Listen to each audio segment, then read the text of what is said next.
All right, every dungeon master knows this feeling. You've just wrapped up a session, you're cleaning up your notes, and you just can't shake this one thought. You know?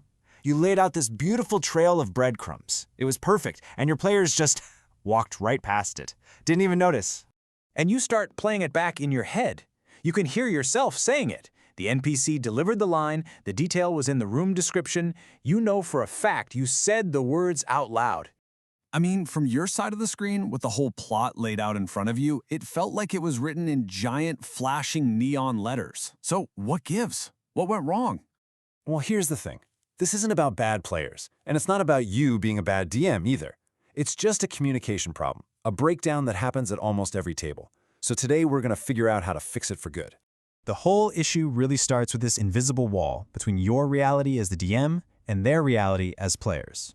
This right here, this gets to the absolute heart of it. See, on your side of the screen, you've got the map. You know what's a critical clue and what's just, flavor text. But for your players, everything you say comes at them with the exact same level of importance. They're constantly trying to figure out what's a signal versus what's just background noise, all while juggling the game's rules, staying in character, and trying to decide what to do next. It is a ton of mental work. So what's actually happening inside our brains when this disconnect occurs? Well, there's a name for it, and once you understand it, you'll never look at your prep the same way again. It's called cognitive overload. Think of it like a traffic jam in your brain. When too much information tries to get through at once, stuff just gets stuck, or lost entirely. And in a role-playing game, you are blasting your players with a fire hose of information every single minute. It's not that they aren't paying attention, it's that their brains literally can't process it all. Oh man, this one hits home, doesn't it? We've all thought this. It's the classic DM trap, this idea that saying something one time is enough. But in a game as chaotic and information-dense as this, mentioning a clue just once is like whispering a secret during a rock concert. It's just not going to land. So, what's the solution? It's not just saying the clue again, but louder. That feels condescending. And it kind of breaks the world, right? No. The secret is reinforcement. The goal is to present the same piece of vital info through different angles, different senses. So how do we actually do that? Let's get into the practical stuff. The toolkit you can use to make your clues so sticky, they're impossible to miss.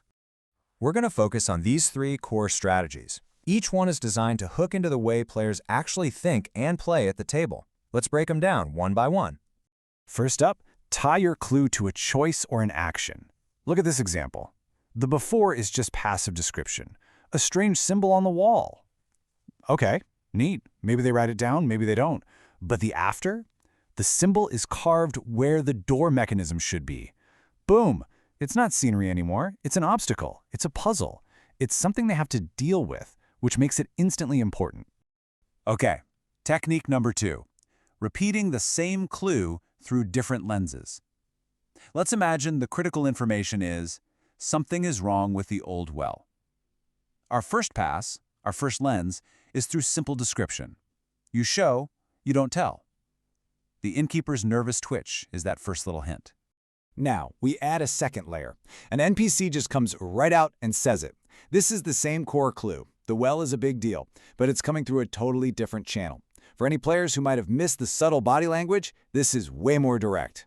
And, finally, we hit them with the third lens, a real, tangible consequence. They pushed the topic, and the world pushed back. Now the clue is absolutely impossible to ignore. They've seen a hint, they've heard a warning, and now they've felt the reaction. That clue is now an active force in the story.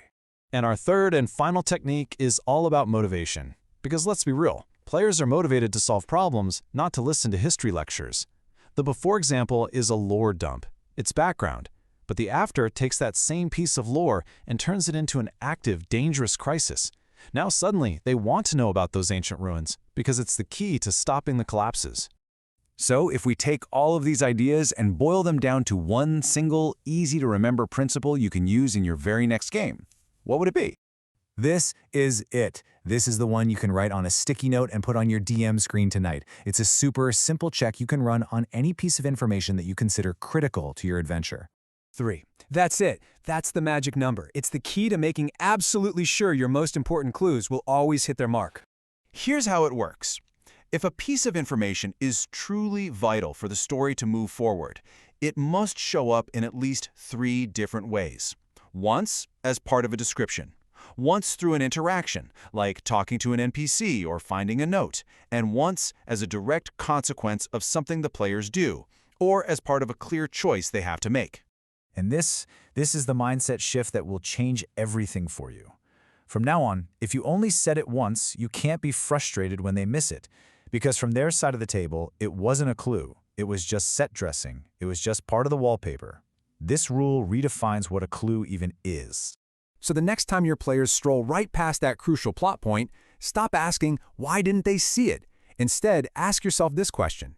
This little change turns it from being a player problem into a design puzzle for you to solve. And that shift in perspective, I promise, will make your games better and your life as a DM so much easier.